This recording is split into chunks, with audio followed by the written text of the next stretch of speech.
রাজধানীর উত্তরখানের নিজ বাসায় খুন হয়েছেন হাবিবুল্লাহ বাহার কলেজের ভাইস প্রিন্সিপাল মোহাম্মদ সাইফুর রহমান ভূঁইয়া।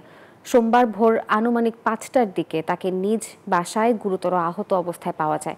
উদ্ধার করে হাসপাতালে নেয়ার পর চিকিৎসকরা তাকে মৃত ঘোষণা করেন। বর্তমানে মরদেহ ময়নাতদন্তের জন্য রাখা হয়েছে সোহরাওয়ার্দী মেডিকেল কলেজ হাসপাতালে। পরিবার বলছে তাকে ধারালো অস্ত্র দিয়ে আঘাত করা হয়। তার সারা শরীরের আঘাতের চিহ্ন পাওয়া গেছে। এই ঘটনার সুষ্ঠু তদন্ত ও বিচারের দাবি জানান স্বজনেরা।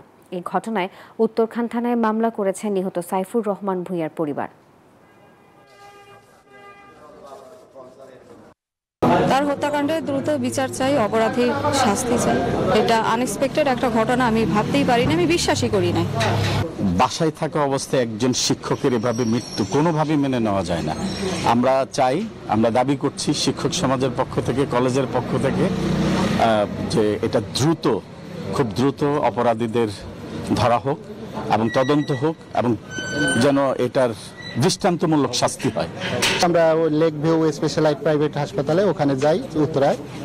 ওখানে যাওয়ার পর লাশ শ্রদ্ধাল করার পর লাশ কাগজ রেডি করে নিয়ে আসলাম।